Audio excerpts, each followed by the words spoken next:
This is Euroscopic, your weekly roundup of what happened, what's happening, and what might happen in and to Europe. In partnership with EU Observer, we bring you insights and reporting from their people on the ground across the European Union and beyond. Plus, interviews with European policymakers and analysts. I'm William Glucroft, a journalist who writes the Germany Substack newsletter called The Schland. I'm Martin Gag, author of Inconclusive Thoughts. And we're both coming to you from Berlin, Germany. We're recording on Wednesday, June 5th, 2024. Things may have changed by the time you hear this podcast, but we'll be talking about, of course, the big story. European parliamentary elections are upon us. What it means, where it might be going, all of that ahead, plus interviews with Nicholas Iosa. He is the director of Transparency International EU. And bringing it back home to EU Observer, Pierre Rouge is a Brussels-based journalist who's a frequent contributor to EU Observer and has a new article out about farmer politics. You can get this podcast wherever your ears go for podcasts, and of course subscribe at euroscopic.substack.com. And now on with the show. So, welcome back to Europe, William Glucroft. Thank you, Dr. Martin Gack. It is good to be back after months on the run. It's nice to be home. It's good to be doing this podcast from a stationary position, not from trains, planes, and automobiles. It's good to see you in your kitchen, where you belong, I think where you're most at home. Indeed. This is the heart of the house, but I think the kitchen is the heart of every house. Talking about kitchen, what's cooking? How do you like that one? Wow, you're very sharp today, right? What's cooking? I mean, there's only really one thing to talk about. It's European elections. And of course, you know, in any kind of election, before the elections actually happen, it's mostly speculation, which I'm sure we're going to do plenty of today.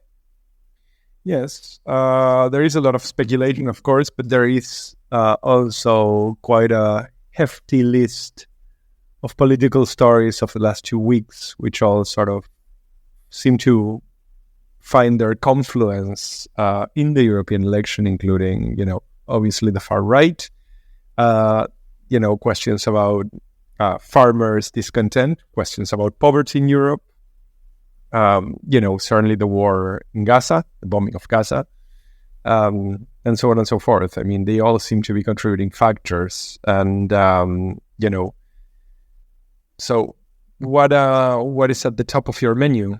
I was just reading an article about the weapons, Western weapons to Ukraine in Responsible Statescraft. It's a DC-based, part of a DC-based think tank that kind of thinks outside of the so-called blob, the military-industrial complex blob in the United States, looking at just how good have Western, specifically U.S. weapons really been for Ukraine, given how much technology goes into these weapons. And technology, as we know, as we often have just you and I talking with our internet problem sometimes, technology is known to fail. And I thought that was food for thought about, so-called Western technological advantages over Russia, which is clear, right? I mean, Russia is using decades-old machinery. But, it reminds me of like the many flights I've been on recently to get to and from the United States and inside the United States. I will always take an old airplane that has made a trip 10,000 times over a brand new airplane with all the bells and whistles that's maybe done it a couple times. Well, I think it's particularly the case if we're talking about Boeing, right? Nobody wants to fly on a new Boeing. Well, specifically Boeing, since I did fly a 737 MAX 8 on a domestic flight in the U.S. Thankfully, as this podcast is proof of, I did survive. The 8, as you might remember, is the one that crashed. The 9 is the one that the doors have blown out. So yes, indeed, a Boeing, and of course, Boeing is a major weapons manufacturer for the U.S. military, and some of its parts, its components are going surely into weaponry being sent to Ukraine. So there's a big question of the military-industrial complex. How much oversight is there? How much quality control is there? And it really also raises the question of if the U.S. is brought into a fight whether it's Russia, whether it's China, whether it's any other adversary, how good really is the U.S. military? How functional is it to actually, carry out a lot of the policy goals of the United States? It's something I've been thinking about a lot. Just the question of technology in an otherwise World War I sort of battleground situation in Ukraine, and it speaks to one reason possibly that Russia is still very much in this fight, if not making serious headway in eastern Ukraine as it pushes a new offensive, which should be very worrying around Europe and in these elections.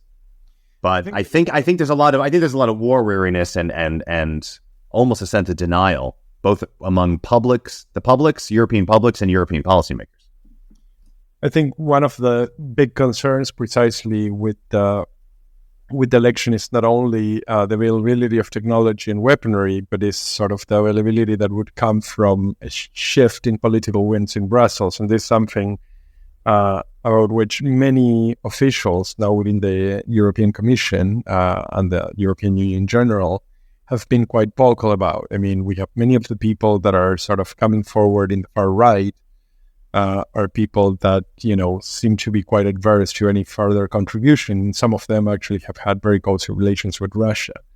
I think there's something that we discussed about who is turning out to be the queen of the far right, no longer far right, but it's Giorgia Meloni. Ideologically still remains quite aligned with Moscow, right? But it's somebody that has suddenly become an Atlanticist. So in this sense, it's actually a very ambiguous figure. It's not quite clear in what direction she would move. I mean, you hear the EPP sometimes praising her for having, got along with aiding Zelensky and aiding Ukraine. And other times has, continues to hold very close relations with Hungary. So I think that, the question is certainly a question of what is available. The further question, I think, Ukraine is, it's strange to think that it doesn't really loom large in the discussions about European elections, right? So we're not hearing people talk about the impact of the elections in Ukraine. Even among policy circles, there are much bigger issues that people seem to be contemplating. But it is actually something that could have a massive effect, among other places in sort of, border NATO countries like Poland, Estonia, Latvia, Lithuania. I think there are two things at play here. One, if you listen to European political rhetoric right now and policymaking, yes, there's still support for Ukraine, giving them weapons, etc. But I think that the discussion really has focused more on European defense, and by Europe I mean the EU, not so much Ukraine, right? If we just take Germany, for example, die Zeitenwende, what the big pronouncement that Olaf Scholz made shortly after Russia's full-scale invasion, people conflate that Zeitenwende speech with support for Ukraine, but actually Zeitenwende is all about getting Germany ready to defend itself and the European Union. It's actually not about Ukraine, because at that point in time, the assumption among most European policymakers was that Russia was going to win within a few days, Kiev would fall, and the big concern would be what happens to the European Union with a emboldened, enlarged, imperialist Russia. And although that has not come to pass, Ukraine is still fighting, is still holding on, and no matter how weak Ukraine gets due to Western lollygagging, if we should call it that, I don't think Russia is going to be able to see its dream come true of an occupied or Russia-controlled Ukraine in the fullest sense of that. But there's still the focus of what does this mean for us, the European Union? What does this mean for the West? What does this mean for our security, our defense? What do we need to do? That's why we're seeing things like the European Defense Commissioner talk, more cohesion among European procurement, European-level defense, strategy and policy, these sorts of things. And there's very little talk. Ukraine is almost becoming like secondary or lip service. And that's what I think is really hinging on these European elections right now and why Ukraine is taking a back seat. The other point I wanted to make, exactly to what you said, Martin, it's really interesting, how will a far right or a Meloni-like far right affect the European Union, especially vis-a-vis Russia, security, foreign policy, Ukraine, if it does take a stronger hold of the European Parliament and the European Commission after this weekend? And a question I've been asking myself for a long time is, as you said, Meloni has become this Atlanticist, for example. If the far right, to become palatable, to be able to be so trusted almost with governing, if they adopt all of the so-called right policies, the status quo, so to speak, does it matter that they're the far right? Right? Are they still the far right if they just adopt all of the centrist policies? I think that there is an answer to that is worth contemplating, and it comes really from deep within the Italian state machine. Meloni sings the song that she has to sing to the European Union, but when you actually look at the sort of build-up of the government, the people that stand at ministerial levels and the people that are actually operating at policy level inside the machine, they are actually very much reactionary. There are people that are very much with the old program. So, I mean, Meloni goes to Brussels and does everything that Brussels wants to hear. And in fact, even from Rome, she does everything that Brussels wants to hear. But when you see the structure of policy, for instance, in human rights, for instance, in immigration, for instance, in LGBTQI rights, I mean, you can just continue counting. These are really reactionary politics. So I think that we have already seen an EPP that has actually shifted to the right, shifted towards Meloni, much more than a Meloni that has shifted towards the EPP. I think it's actually nonsense to buy Meloni's words. I mean, at face value. And so, I'm sorry, that was actually a whole set of mixed metaphors. To take Meloni on her word is what I probably meant to say. Which, her actions and the actions of her government, both at European level and at national level, are much more indicative of that. I think that the bigger issue is not, to me, whether we have a right that becomes sort of a real politic right, far right, when it comes into European politics. I think that there are too many crazies inside that bag, Meloni, as far as I'm concerned, included. The bigger issue to me is whether the undercurrent, the one we do not see, is really sort of a Farage, Orban, PIS, Marine Le Pen type of far right, which ultimately is much closer to sort of the Max Kras of this world, the AfD, the more radical parts of the AfD, that, they would prefer to suppress for now because they have a brand to sell at least until they get into power. This, I think, it's a bigger concern. I think it's going to be a very interesting week, among other things, because the main issue really around the European Union that most observers are actually, sitting down waiting is to see if this far right wave materializes. And, as of right now, obviously it's mostly speculation, but there are signs that, in the end, it might not be quite as bad as one would expect, precisely because there are different ways in which, stories are contributing to shifting that. But I mean, I think that we might actually wake up in late June in a very, very different Europe.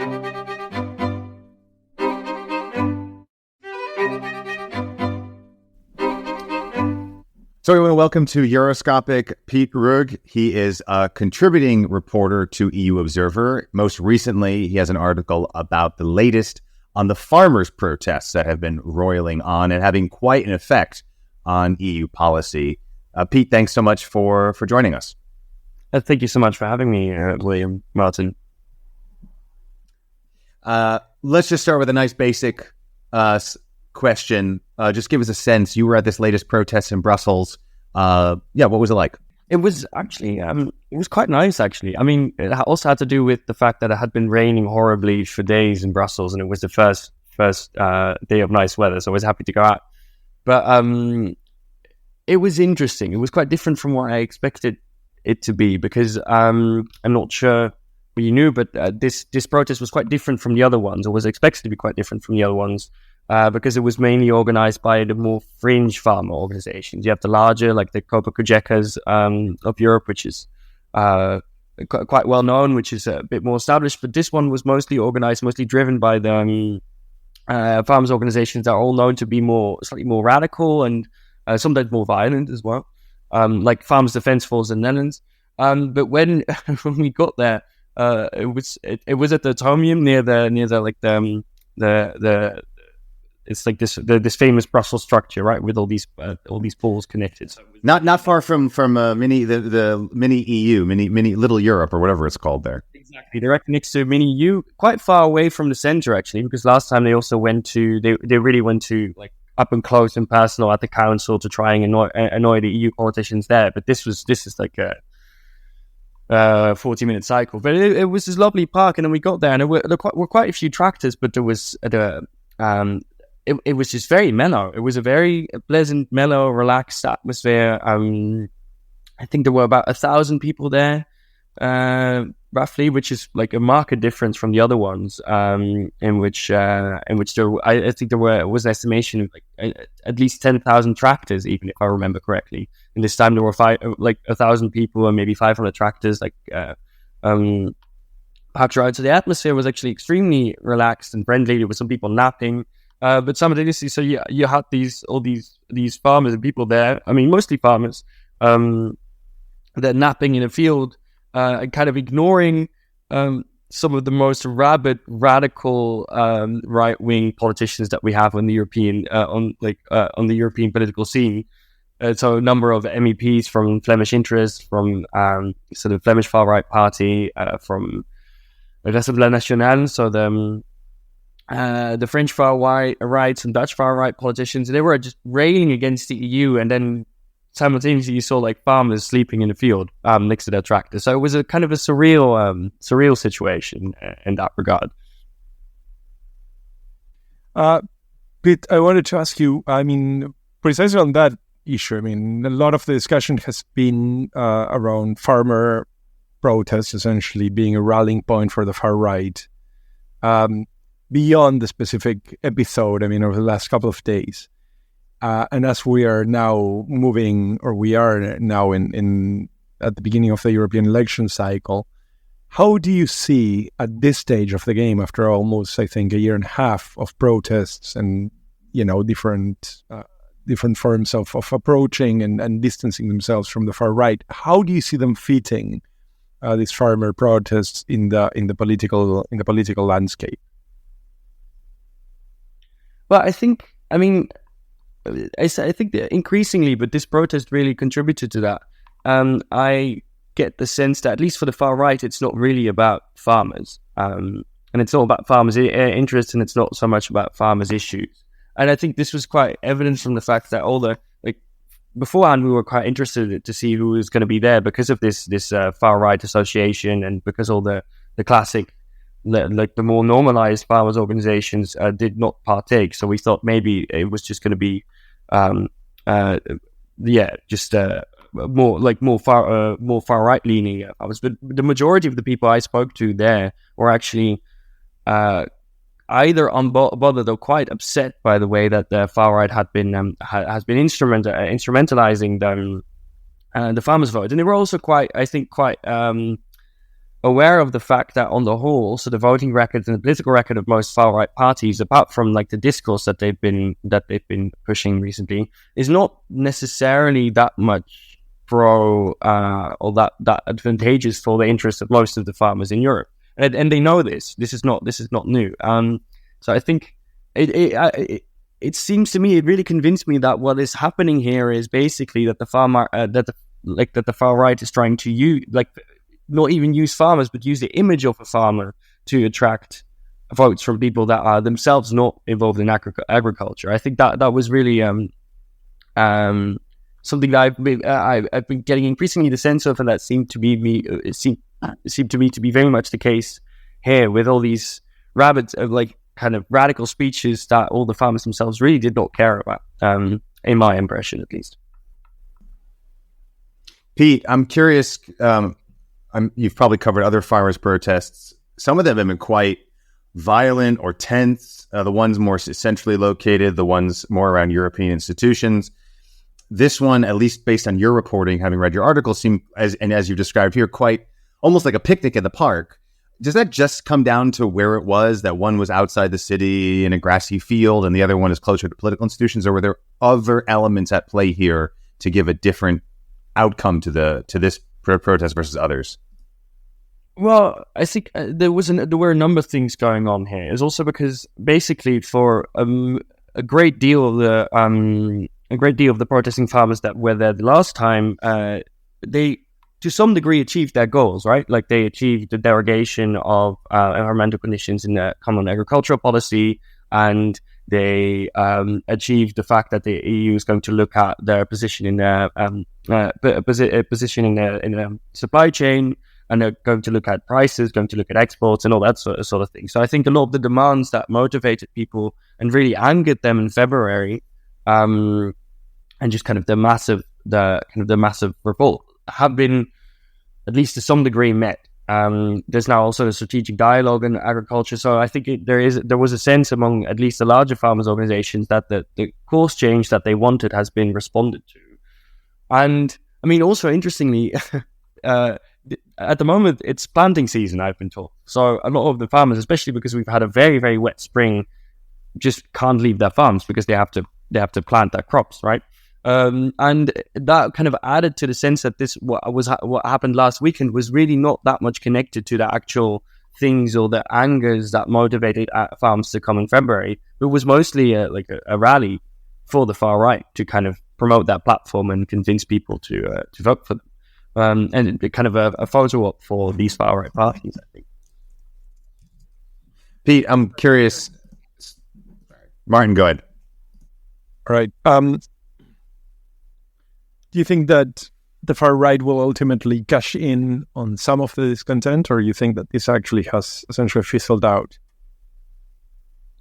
I mean, I think it depends a bit on whose discontent you talk about, right? Because I think, I look at this from I'm not sure about the figures in generally in Europe generally, right? But like the main when the farmers' protest in the Netherlands hit a peak point, you had that delivered massively politically for the farmers' parties in the Netherlands. It's called the Farmer Citizens Movement, and during the elections for the Dutch Senate, they managed they became the biggest party in I think they got something along the line of 2 million votes or something, which is quite a lot for the Netherlands. I think there's 8 million people that are eligible to vote. But there's only 150. There's only, I think, if I say correctly, I think there's about 60,000 farms in the Netherlands. And if you say, these are family-run farms, so there's on average there's maybe 5 people working in them. But still, the amount of people that work in agriculture is actually not enough to really deliver on your to actually have to be electorally significant. So I'd say, I think the far right will definitely profit from discontent, but I'm not sure whether it's the farmers' discontent that they're profiting off in the end. I think it's the way in which they manage to use the image of the farmer to profit off the discontent of other groups that identify with the issues of the farmers. If that makes sense at all. Yeah, it's kind of a dovetailing of various constituencies that kind of align behind a certain image or narrative, I guess you would say. Yeah, I think. Yeah, sorry. No, it's gonna. You're welcome to add to that if you wish. I have a more analytical question, I guess, if you feel suited to answer it. The last couple of years, these protests, it seems to be this very zero-sum game of climate protesters on the one side, Letzte Generation, Last Generation, Fridays for Future, and the farmers on the other side. I'm just wondering, is it really that simple? Is it really you either have to be for growing crops or climate policy? Based on what you've seen in your reporting, is there more is there some more color or more nuance you can paint for us, or is it really that black or white? Yeah, I think most definitely. I think there's more nuance possible. I think, for example, I talked to a farmer today who was generally really anti-Green Deal, really critical of the pesticides. But one of the things he said that I thought was so upsetting and so difficult for most farmers was this sense that there was I guess it was 2 things, lots of uncertainty, but particularly an uneven playing field on the international, the international world, on the world market for agricultural goods, right? That there's this sense that European farmers have to abide by all sorts of environmental rules that their competitors in the world market do not have to abide by, and that they're unprotected, and therefore lose their competitiveness and lose their edge and lose their profitability. And what's interesting about this is that, well, you can react to that in two ways, right? You can, on the one hand,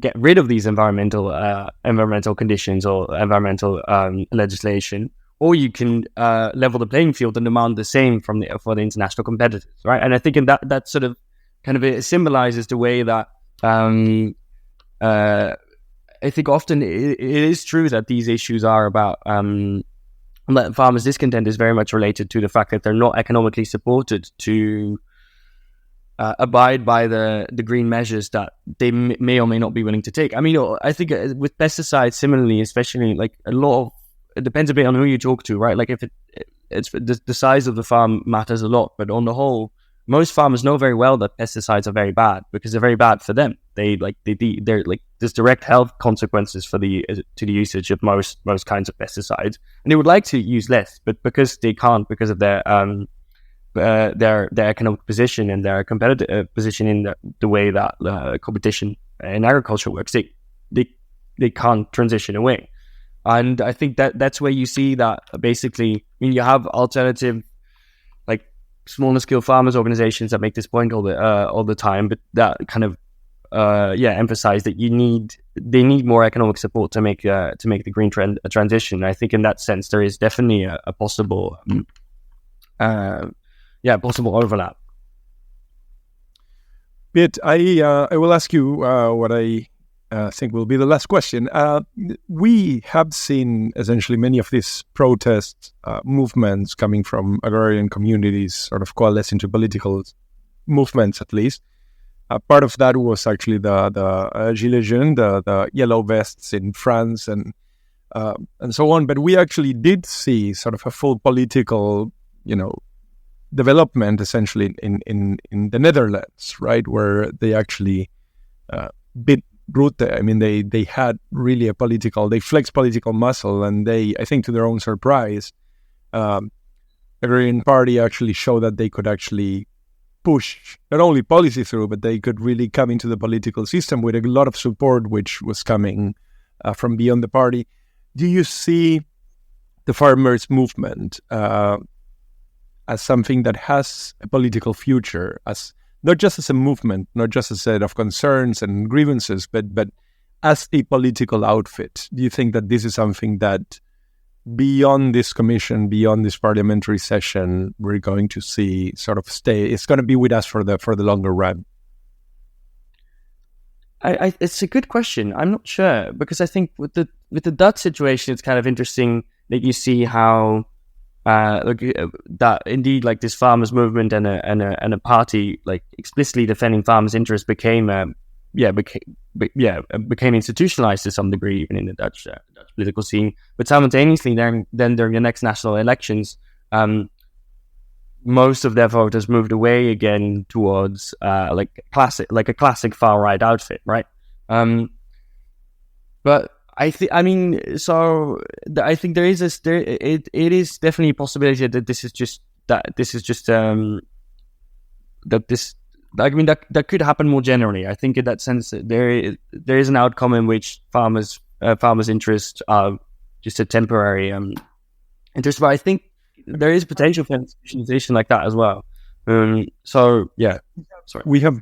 Sorry, I mean, just as a quick follow-up, I mean, we have seen reports of Orban-associated figures that had been putting money or had been basically helping along to organize farmer protests, not in Hungary, but in Brussels, right? I mean, Orban was in Brussels probably a month and a half or 2 months ago, and he came out of session and he went directly to hang out with farmer protests. So, I mean, it seems fair to say that there is a vested interest in having some of the things still sort of shake the ground a bit. Do you think that that's the right assessment? Yeah, I mean, I think so. Well, obviously there's two things happening. That on the one hand, like, food and agricultural policy has become a question of like strategic and political interest, interest in a way that it hasn't been for decades now, right? That like maybe since the Second World War, food and food security has not been such a significant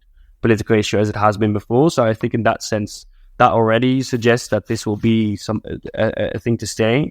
But I think simultaneously, I also wondered how long I think it depends on whether the farmer will continue to continue to be so crucial in our political discourse right now, will to be such a powerful political image. And I don't think it's necessarily the case, right? I think the Netherlands illustrates how farmers and farming issues kind of disappeared from view again when it was pure and simple migration. But I probably in Europe generally, I think it's definitely possible that the farmer and the political imagery and the discourse around it is there to stay in this way. So yeah. Well, it will definitely stay at the center of our plates, if not our policymaking. Pete Ruig, thanks so much for joining us on Euroscopic and for your contributions to EU Observer.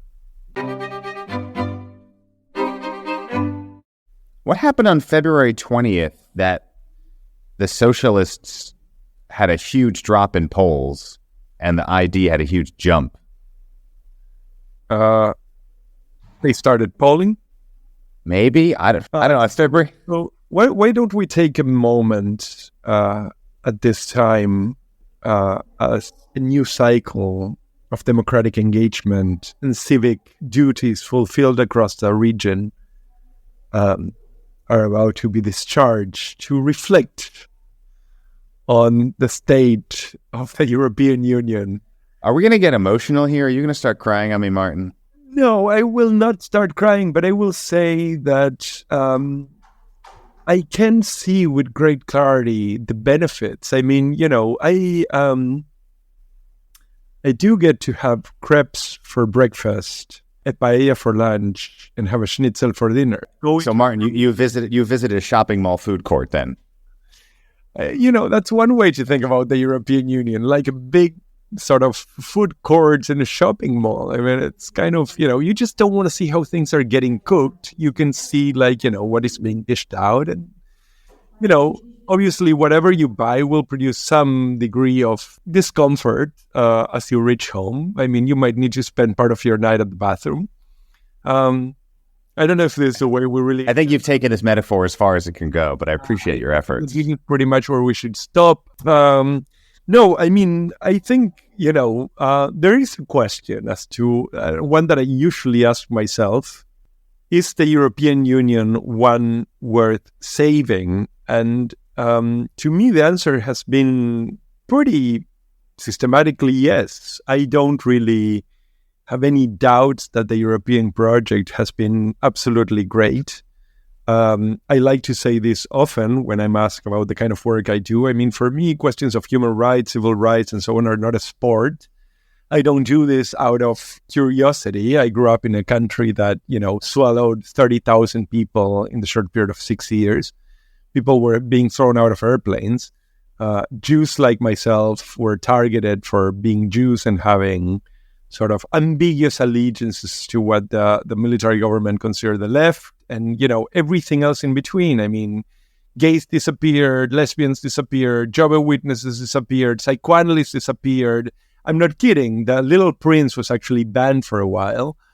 So I think that projects of civic integrity, or whose political architecture is built on the idea of civic integrity, for me are actually very important. And I don't really mean by that I need a system that is seamlessly committed to its values. I do need a system that has as its foundational principle this kind of values. And then obviously everything else, the God and the devil are in the details, right? So you can have the political fight.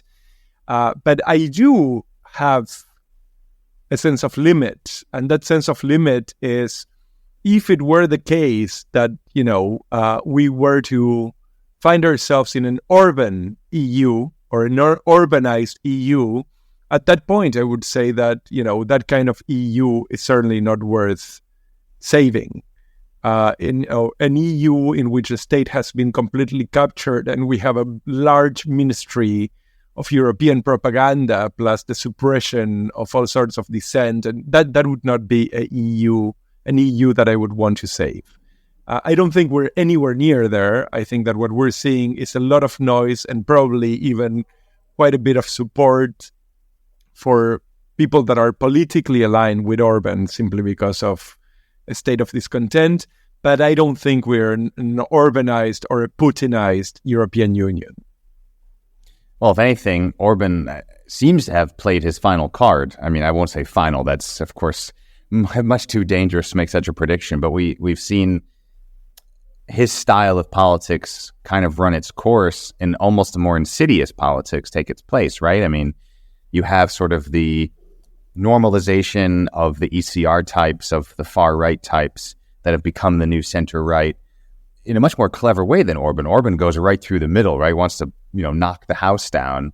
And you have the Maloney types coming in kind of from the side door, with a cake to sort of greet the centrists inside the house. It's very clever. I think that, to me, is the scarier aspect, because when you deal with someone like Orban, you know what you're dealing with, right? I've always said I'll always take, both personally, politically, professionally, I'll always take a far-right extremist over a centrist or center-rightist who has the flowery, nice rhetoric of democratic politics, but that is used to hide much more insidious ideology and policy points. At least with a far-right extremist, you know what you're dealing with. It's plain, right? I don't want to say Orban's a far-right extremist. I think there's lots of different classifications for populism. Means many things to many people. There's a lot of shades here, but a general sense of illiberalism. It's nice when you're dealing with someone who says what they mean, because then at least you can develop a strategy to counter it. What we're seeing now is people who don't say what they mean, and you have to be much more clever and pay much more closer attention to what their intentions might be. That, to me, is the bigger worry than someone like Orban. I think what is remarkable about this cycle of elections is, and I don't think that what I'm about to say is true for voters across the board, but I think it is true for most analysts and observers that I've been talking to in Italy, in France, in Germany, in Spain, in Belgium. It's the great concern with the EPP. Right, I mean, it represents precisely the point you're making, which is there is a center-right operation that is no longer really recognizable as a center-right. It's really something that has rather become, I wouldn't say prostibulary exactly, but I mean, it certainly does have a mercenary component to it, right? I mean, they will go with anything that seems buy power, at least for an extra cycle. And very often they will recast these people, not as trying to buy their way into these things, but rather as being willing to negotiate, right? I mean, I have heard this from Manfred Weber, who I think is a swell guy. But, when he was asked about Giorgia Meloni and the ECR, he was like, well, Giorgia Meloni is willing to, negotiate and compromise. Well, compromise is not really the salient question here, right? The salient question is whether the EPP is willing to compromise its values and principles by bringing into the fold somebody who is a direct inheritor of the Mussolini project. And the answer seems to be, by all accounts, yes. Yes, you are. You are willing to compromise. So This is what gives me enormous pause, because as I think we discussed this, it's not really just the fact that at the very top level, these political alignments have managed to rebrand themselves. It's that within the political machine, when you look at the people that are actually fulfilling different bureaucratic and party positions and state positions than in Italy, in places like, the Netherlands, soon to be, you begin to see that actually those ideological remnants are still very much at play, very much active, and very much affecting policy. I think to touch on something that Pete just said in the interview, when he made the point that, farmers have become this incredibly potent political force and protest force, but they're a tiny minority of the overall electorate, and yet have this outsized impact on electoral politics.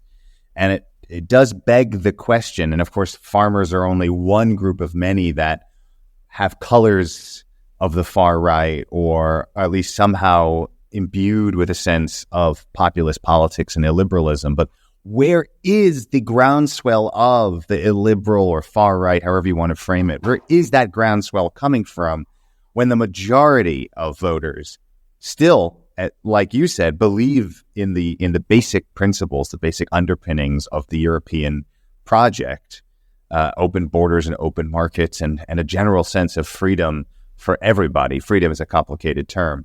That's something I've always wondered about. And that's why the answer has to be that obviously, of course, we always know there's the I can only think in German, the Dunkelziffer, the unaccounted for votes, the people that won't admit outwardly who they vote for, because it might not be something for polite company. And as we said, people on the center right, they are still the largest grouping or ally, groups of parties in the EU that were once considered more centrist, but have been drifting right. So it can't just be the farmers, right? There has to be something out there. Otherwise, we wouldn't even be having this conversation. I think we have a very broad wave of discontent. And I think it is not only perceivable. I mean, people like to say it's culture, it's nationalism. But I honestly do continue to believe that in the end, Bill Clinton's line still applies, which is, it's the money, stupid.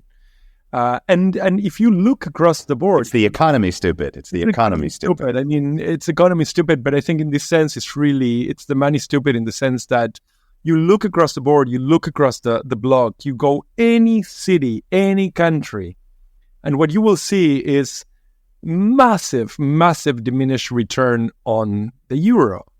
People cannot afford things that only a short while ago, like a year and a half, 2 years ago, they could afford.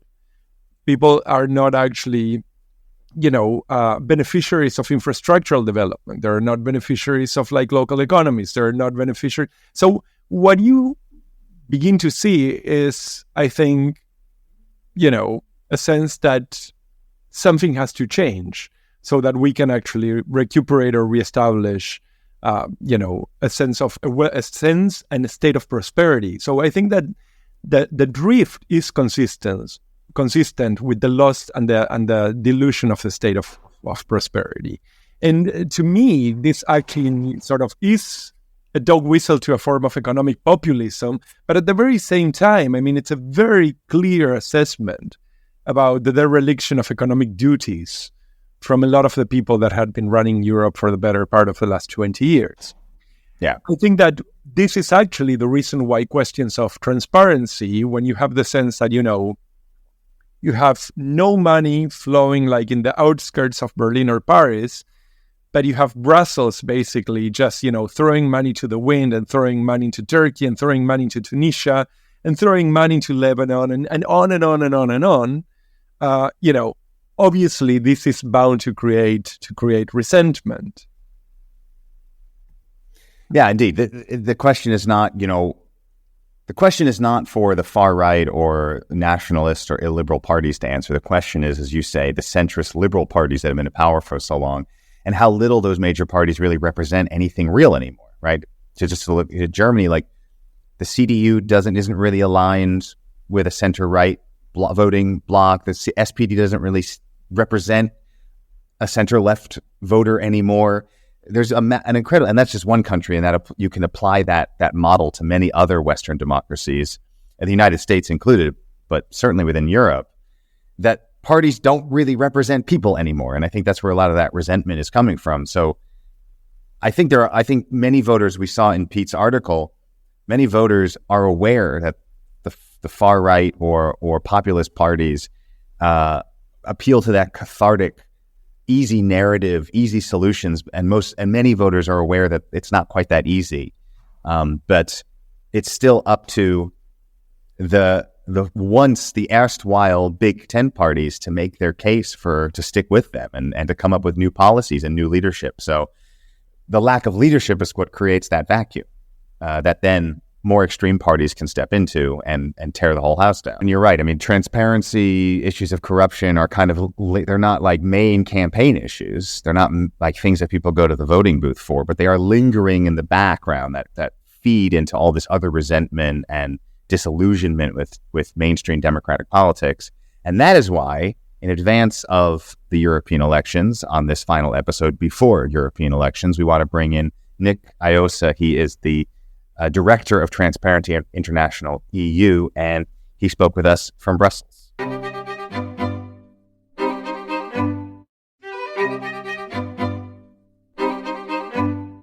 Let's bring to Euroscopic now Nick Iosa. He is the Director of Transparency International EU, coming to us from Brussels. Nick, thanks so much for joining us today. Thanks for having me. So let's just start broadly. We're basically in election time, right? People are going to start going to the polls. By the time people listen to this podcast, people will be voting, have voted. What are you looking out for over these next few days? I'm looking out for how the composition of the European Parliament is going to land on the 10th of June.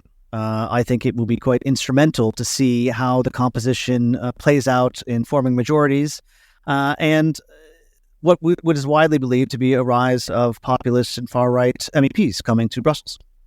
What is your prognosis, if I may ask?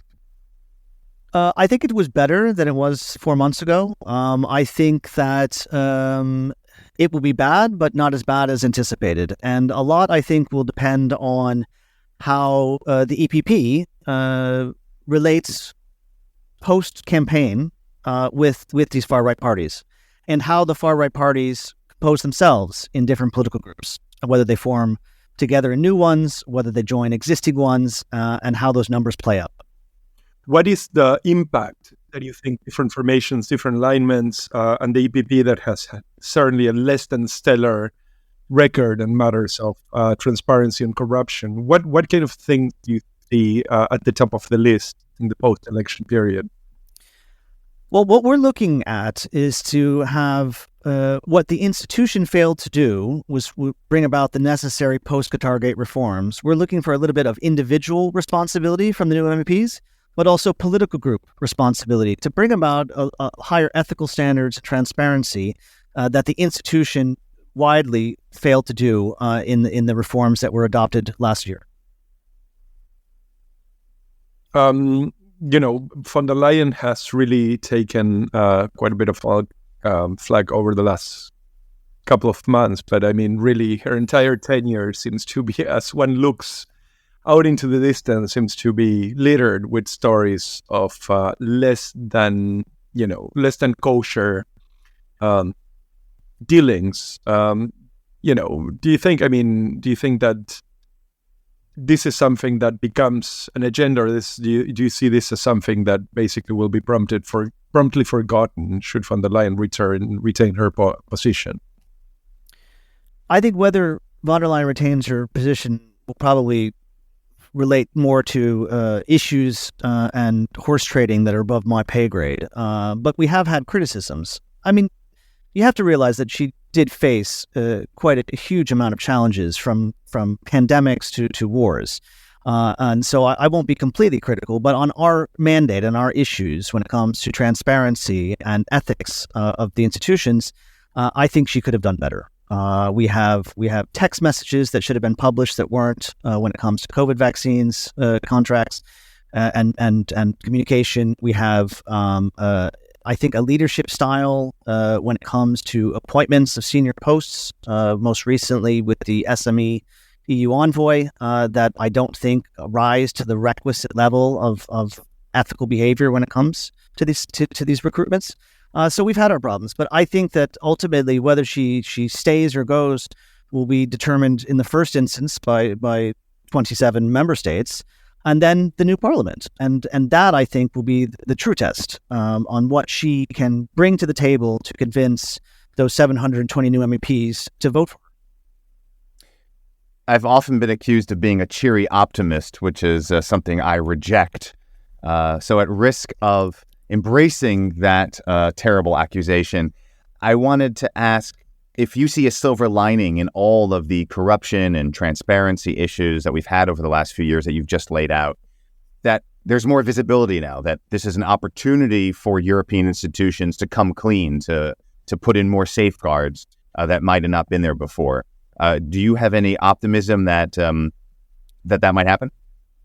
Well, I'm a cynical optimist, so yes. But we have also seen opportunities arise in the last 5 years, most recently with the Qatargate scandal, where the institutions didn't rise to the challenge and didn't bring about the necessary reforms, despite not only Qatargate, but most recently as well with Russian influence, Chinese spies.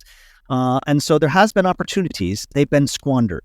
but I still remain hopeful. I remain hopeful because we will have a large turnover of MEPs. The reason why we haven't brought about the reforms, the institution has risen to the challenge, is because of culture. A culture of impunity that has been left to fester, if you will, for decades. There is an opportunity with all of the scandals and the visibility that has been brought to the institutions that didn't exist before, with these new MEPs rising to the challenge, bringing about the necessary reforms, first individually, I would hope, and then institutionally. Let me follow up then. What is that? So what would that look like to you? How would you know if all those things you just laid out, what would the EU have to look like for you to feel confident that those kinds of standards are being met? I think that the real structural changes need to take place when it comes to conflicts of interests. For instance, the MEPs. MEPs right now are allowed to hold very lucrative side jobs with very little oversight and transparency and very little monitoring of potential conflicts of interest. We have MEPs who are the chairs of committees who hold advisory board memberships for 75,000 euros a year on industry companies that lobby the same institutions. We have lawyers that are making vast sums of money advising clients on the same files that they're negotiating and legislating on. And that's all within the rules. Take a look at the Russiagate scandal, where there was more than a dozen MEPs accused of taking Russian state money through a media organization in the Netherlands to parrot Kremlin propaganda. If you remove the Russian state funding, it's all within the rules. We can have dodgy Dutch media organizations paying MEPs €1 million a year to parrot Kremlin Russian propaganda, and all they have to do is be transparent about it. So, one, I would remove that. Two, whistleblowing protection. Whistleblowing protection is afforded to public and private employees in 27 member states through a piece of legislation that I worked on for many, many years. But it does not apply to EU institutions. EU institutions have whistleblowing protections, but they're probably the lowest you can possibly get in the entire union. And the European Parliament's the worst. And if you take a look at the Qatargate scandal, did someone in the 9 months that the Belgian authorities were investigating this see something suspicious at a staff level and failed to report it because they weren't sure they would be afforded protection if they did? Possibly. And so whistleblowing protection, another one. Sanctions. MEPs are notorious for non-complying to the basic existing ethical rules. In the last 11 years, there's been 26 breaches of the ethical code, and there's been no sanctions. Until there are sanctions, and sanctions that serve as a deterrent, MEPs will still feel free to do whatever they want because they know they won't be penalized for it. So there's a number of structural reforms that could have been brought forward and adopted in the last reform package, and they weren't.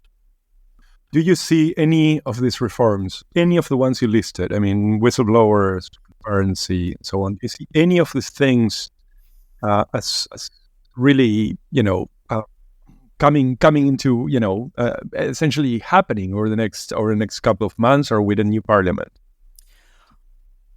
I don't think the whistleblowing protection will be improved in the short term. I'm hoping it will be improved in the medium term because people will have to understand it. They will have to understand what the rules are in place. I think that the changes that have an opportunity to bring about in the short term will deal with the MEPs themselves on that individual responsibility. So MEPs might realize that, holding a side job with a lobbying company that is, lobbying on your files is inappropriate. I think that MEPs might feel a little bit of personal responsibility of the allowance scheme, which is wrought with potential fraud risks.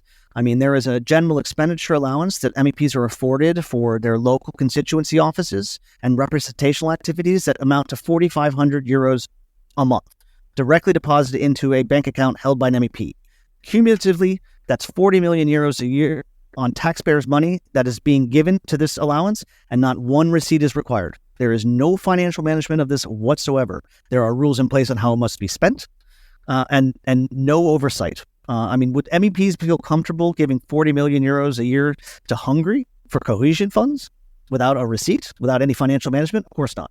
So I think that these issues of personal responsibility in the short term are the opportunities where MEPs are like, this is not right. I should be more transparent. I should hire an accountant to manage these allowances. I shouldn't take that side job. And so I think that will be our priority in the first instance. I wonder if, self-policing is really, obviously, appeal to ethical and moral intuitions might be appropriate, but might also be insufficient. In any case, you did mention Hungary, and I wanted to ask you a bit about sort of the broader impact of Brussels, lack of transparency, not only in European countries, European member states with dubious corruption track records, but actually even beyond those. I mean, the EU has been pouring money into Mediterranean countries themselves with very, very poor records for different types of deals. Particularly recently, immigration has been at the very top of the list, and also situations in which transparency and oversight is really quite poor or completely lacking. Yes, I mean there has been improvements, but there's a ways to go to make sure that the EU's financial interests are protected. There's a number of different tools now at the disposal of the Commission that didn't exist 6 years ago, and one, of course, is one that we have supported, and particularly with its use in Hungary, is the conditionality regulation, which suspends EU funds to member states who have systemic deficiencies in rule of law. But that's a tool that I think is underused. I'm pleased that the Commission used it in the case of Hungary, where there are real commitments now to change those anti-corruption frameworks in the country. I am disappointed that von der Leyen bowed to Orban's blackmail last year and released the funds in order to secure some votes in the Council. But it's an instrument that I think can be used in other contexts. You don't have to wait 10 years for a member state to become completely state captured, like Hungary. There are rules of law issues in other member states, Slovakia, in Greece, and others. You can use this proportionally. You can use it to compel member states to change their behavior when it comes to rule of law. And I'm hoping that the Commission will do that in the next mandate.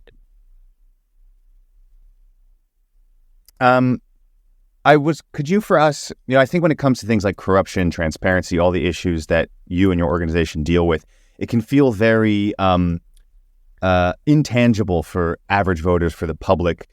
Could you make the connection for us, make it really clear why this matters to people? It might seem a little bit silly. People don't like corruption. Corruption is bad.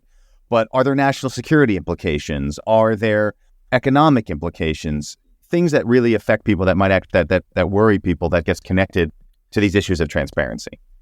Sure, but corruption, has implications, negative implications on a whole host of societal issues, from economic interest to social interest, and also national security. And it really sort of depends on where that corruption plays out, whether it's in the private sector, where there's money laundering and the use of or bribery in healthcare.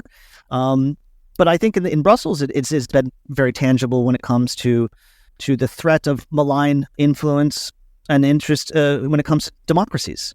I think it's not necessarily it is a national security issue, but I think the solution isn't a national security solution when it comes to, say, malign interests. You have Russia, you have China, you have Qatar, Morocco, all in the last year being involved in corruption scandals and sitting public elected officials in Brussels.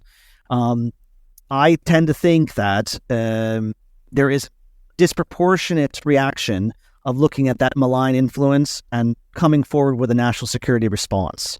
But one is that those malign foreign influences all depend on internal malign actors.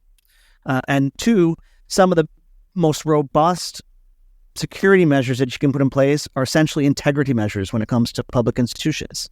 More transparency, more oversight, independent oversight, more monitoring of how MEPs behave, and some of the rules that govern that behavior. If you take a look even at some of the issues around Russia, and dubious appointments of ex-German chancellors to energy boards of Russian state companies. What if there was post-employment obligations for those chancellors, like here with the revolving doors? What if those rules were in place for ministers and their interactions and funding from other state actors? Same with the side jobs and these dubious Dutch media organizations that are now on a sanctions list. What if MEPs were prohibited from receiving money to parrot Russian propaganda in the first place? I think with these kind of rules in place, I think a lot would be able to be prevented when it comes to corruption, at least in the public sector. Nick, thank you very much for being with us. We hope to have you here again. That was really quite fantastic. Thanks very much for having me.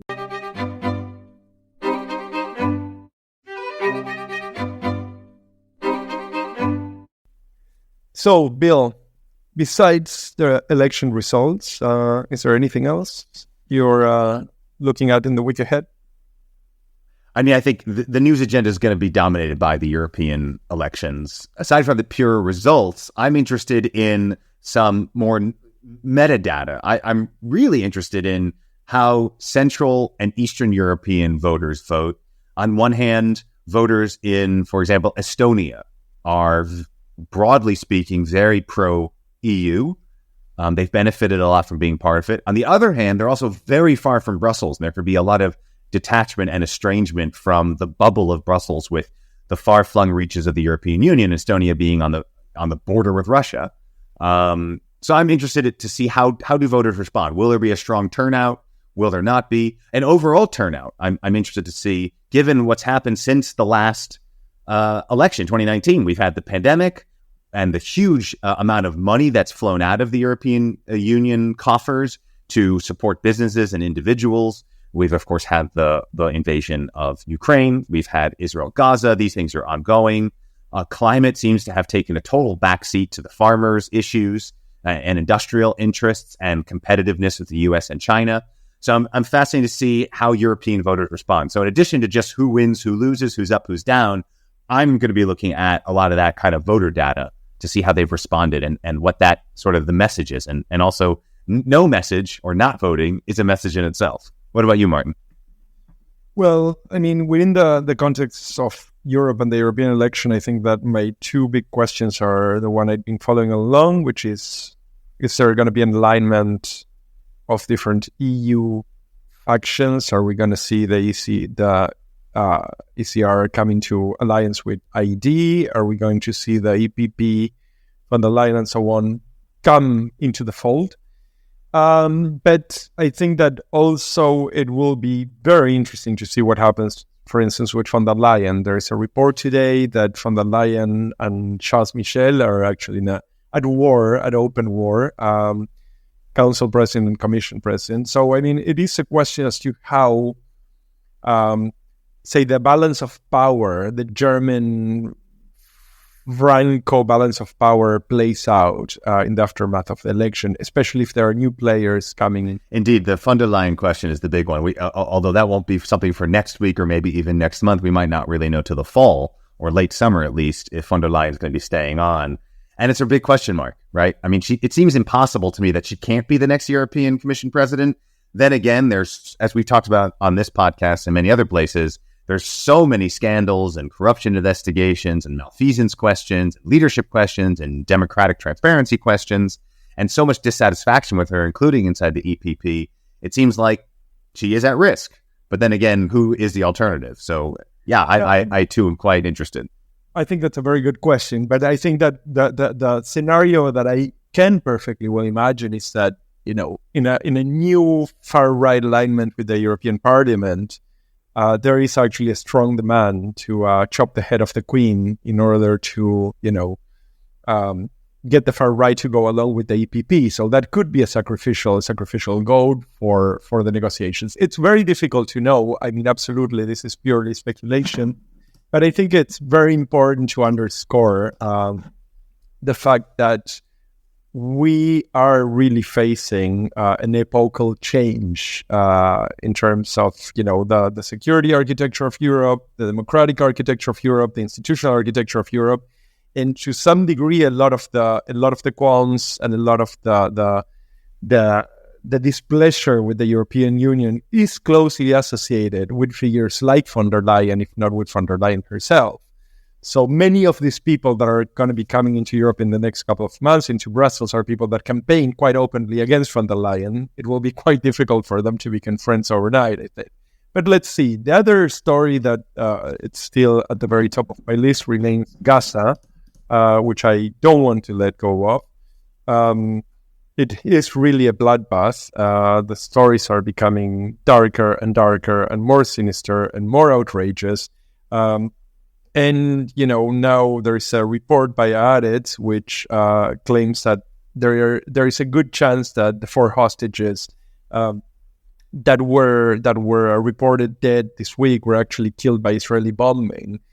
This is important for Europe because it happens in the middle of more countries flirting with the idea of a recognition of a Palestinian state and Israel responding more and more forcefully. So I think that this is something that I do not foresee becoming an issue, a major issue in the European elections, but I think that this is something that I actually want to see. How is it that Muslim communities across Europe vote in these elections, and if there is any impact that we can actually measure from the Israeli bombing of Gaza? Well, I think, Martin, that is plenty for this week of Euroscopic. If you are listening to us and are a European citizen and can vote, happy voting over the next few days. Here in Germany, it's on Sunday, the 9th, the last day of European voting.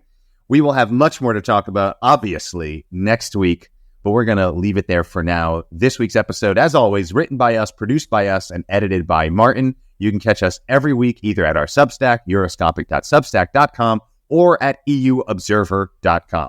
As always, we'd love to hear from you, so be sure to subscribe and share your thoughts.